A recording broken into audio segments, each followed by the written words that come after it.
এরকম আরে ছাত্র আসিফ আব্দুল্লাহ আছে, আমি প্রশংসা করি, আমার ছাত্র হলে আমি প্রশংসা করি। ঝড় বৃষ্টি কোনো কিছু সে মানত না, একা এসে মাদ্রাসায় বসে থাকতো।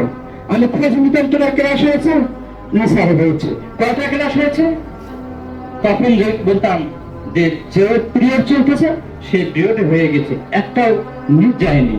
আমি বলি হ্যাঁ, যদি তোমার কোনোটা মিস যায় তুমি আমাকে বলবা, আমি দেখবো যেন তোমাদের ক্লাসে কোনো মিস না হয়। আমার শিক্ষক বৃন্দ সত্যি এত পরিশ্রম করে, এত শ্রম দেয়। এইগুলো যদি আমরা বাছাই করা ছাত্র নিয়ে পড়াতাম তাহলে দেখা যেত যে আমরা বাংলাদেশের মধ্যে শ্রেষ্ঠ রেজাল্ট অর্জন করতে পারতাম। ইনশাআল্লাহ বলো, ইনশাআল্লাহ বলো। দুঃখের বিষয় আমরা ছড়ে পড়া অসহায় দুঃখী পরিবারের সন্তানদের পিছনে আমাদের শ্রম দেয়, যাদের না থাকে একবার খাবার, একবার নুন আনতে পান্তা ভুলে যায়, এইরকম ফ্যামিলি ছাত্ররা আমাদের শিক্ষা প্রতিষ্ঠানে পড়াশোনা করে। তাদেরকে আমরা ভালো শিক্ষা দিলেও তারা ধারণ করতে পারে না, তারা ধরে রাখতে পারে না, কারণ তাদের পিছনে একটা টান থাকে যে তাদের পরিবারের সন্ধ্যার সময় কি খাবে, এইরকম একটা চিন্তা থাকে, এইরকম মাথায় একটা বেদনা থাকে। সেই বেদনার স্থান থেকে তারা পড়াগুলোকে ধারণ করে রাখতে পারে না। আজ আমিনা বাকি রেসিডেন্সিয়াল স্কুল, সিটি স্কুল, এগুলোতে সর্বোচ্চ রেজাল্ট করছে দেখেছে।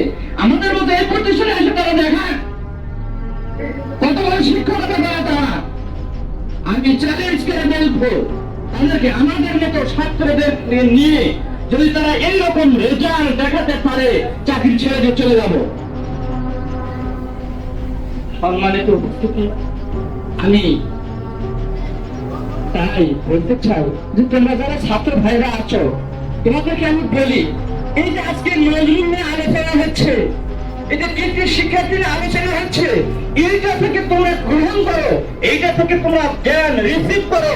দেখবে তোমরা একদিন এই আসিফ আব্দুল্লাহ এবং হাসান মাহমুদের মতন এখান থেকে ক্রেশ নিতে পারবে এবং বাপ মায়ের মুখকে উজ্জ্বল করতে পারবে। তোমাদের পিতার মতো তোমাদের পিছনে প্রাণ খরচ করে না, তোমাদেরকে তো পিছনে প্রাণ টাকা দেয় না, তোমাদেরকে স্কুলের মধ্যে তো বারণ করে না, তাহলে কেন কেন তোমরা পিছিয়ে থাকবে? কি কারণে তোমরা পিছিয়ে থাকবে? কারণটা কি? কারণটা খুঁজে বের করে দেখো তোমরা, তাহলে তোমরা তোমাদের তোমরা সাফল্যের দুয়ারে অবশ্যই পৌঁছে যাবে। আর যদি কারণ না খোঁজো, যদি সারাদিন মোবাইলের পিছনে থেকে থাকো, যদি তোমরা মনে করো যে এমনি এমনি যে নসিবে থাকিবে যাহা এমনি আসিবে তাহা, এইরকম যদি তোমাদের মানসিকতা থাকে তাহলে শেষে পাবে ঘোড়ার ডিম। তাই শিক্ষার্থীরা তোমাদেরকে বলতে চাই যে তোমরা এখান থেকে জ্ঞান অন্বেষণ করো, তোমরা এখান থেকে প্রত্যেক জ্ঞান নাও। যে অবশ্যই অবশ্যই আমরা যারা আগামীতে পরীক্ষা দিচ্ছি, আমরা এখান থেকে এ প্লাসের নয় গোল্ডেন এ প্লাসের আমরা ক্রেশ নিতে চাই। এইরকম তামান্না থাকতে হবে, এইরকম উচ্চ আকাঙ্ক্ষা থাকতে হবে, এইরকম অ্যাম্বিশন থাকতে হবে। যদি তোমাদের নির্ধারিত স্থান না থাকে, যদি তোমাদের টার্গেট না থাকে, তখন সেই টার্গেটে তোমরা পৌঁছাতে পারবে না। আমি বলবো, যদি শামসুল ইসলাম ভাই আছেন, উনি একজন পুলিশ কর্মকর্তা, আমাদের থানাতে অবস্থান করলেন। সত্যি আমি তার প্রশংসা না করে পারি না যে পুলিশের মতো ভালো লোক থাকে। আমাদের সবার ধারণা পুলিশ মানে ঘুষ খায়, পুলিশ মানে মানুষের সঙ্গে এটা সেটা করে, কিন্তু দেখেন একজন পুলিশ, আমি আর একজন পুলিশকে বলেছিলাম, একজন কনস্টেবল আমার পাশে ভাড়া থাকে, তার সন্তানগুলোকে সে কোরআন শিক্ষার জন্য এত যে আগ্রহ, আমার কাছে একদিন বলতেছেন যে আজি ভাই আমি একটা আপনার কাছে অনুরোধ করতে চাই। বলে কি? এই মসজিদে আমাকে আমার ছেলেটাকে পড়ার একটু অনুমতি দিতে হবে। যে কি পড়বে ভাই? যে কোরআন পড়বে। আমি সত্যি বলতেছি যে আপনি এই কথা বলছেন, আমি অনুমতি যাচ্ছেন, এই অনুমতিটা আমি না দিয়ে পারি?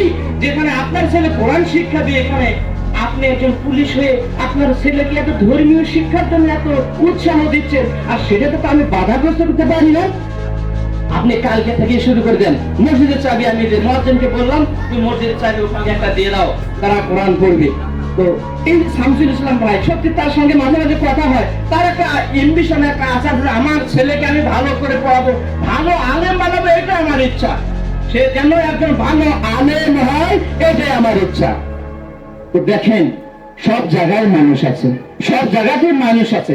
মানুষকে ওই বললাম না যে মানুষ নিজে যদি পরিবর্তন না হয়, কারো সম্ভব না কাউকে পরিবর্তন করা, কেউ কাউকে পরিবর্তন করতে পারবে না যদি নিজেই পরিবর্তন না হয়। তাই আমি এই শামসুল ইসলাম ভাইকে ধন্যবাদ জানাচ্ছি যে এমন সিদ্ধান্ত নেওয়ার জন্য। আমি এর আগে অনেকদিন বলেছিলাম যে এই আলিয়া শিক্ষা একটা সবচেয়ে উৎকৃষ্ট শিক্ষা, এই আলিয়া শিক্ষা সবচেয়ে উন্নত মানের শিক্ষা। পৃথিবীতে তিনটা শিক্ষা বিরাজ করতেছে। একটা শিক্ষায় শিক্ষিত হলে মানুষ হয় অন্ধ, আর একটা শিক্ষায় শিক্ষিত হলে মানুষ হয় লেঙ্গা, আর একটা শিক্ষায় শিক্ষিত হলে মানুষ হয় চতুর্মুখী শিক্ষায় শিক্ষিত হয়। এখন বলতে পারেন যে কোন শিক্ষা অন্ধ? আমি বলবো জেনারেল শিক্ষা যারা শিক্ষিত তারা অন্ধ। তাদের কাছে একটা কোরআন জ্ঞান যদি পড়তে পারে আমি তাহলে বলবো যে তারাও চক্ষুষ্মান। যাদের কাছে কোরআনের জ্ঞান নাই তাদের কাছে কোনো জ্ঞান নাই, যাদের কাছে আল্লাহর জ্ঞান নাই তাদের কাছে কোনো জ্ঞান নাই। এই পার্থিব জ্ঞান দিয়ে ইহকালে সাফল্যতা অর্জন করা যায়, কিন্তু পারলৌকিক জীবনে কোনো সাফল্যতা আসবে না। এই জন্য আমি বলি ওই শিক্ষাটা অন্ধ শিক্ষা। যদি যারা আলিয়া শিক্ষা অর্জন করবে তারা পাবে, কোরআন পড়তে পারবে, হাদিস পড়তে পারবে, আইসিটি পড়তে পারবে, অঙ্ক করতে পারবে, ফিজিক্স কেমিস্ট্রি ম্যাথ কোনোটাই তার কাছে জায়গা থাকবে না। তাহলে এটা একটা আমি বলবো একটা উৎকৃষ্ট শিক্ষা। আর লেঙ্গা শিক্ষা সেটা হচ্ছে এই হাফিজ বা কাওয়ানি শিক্ষা।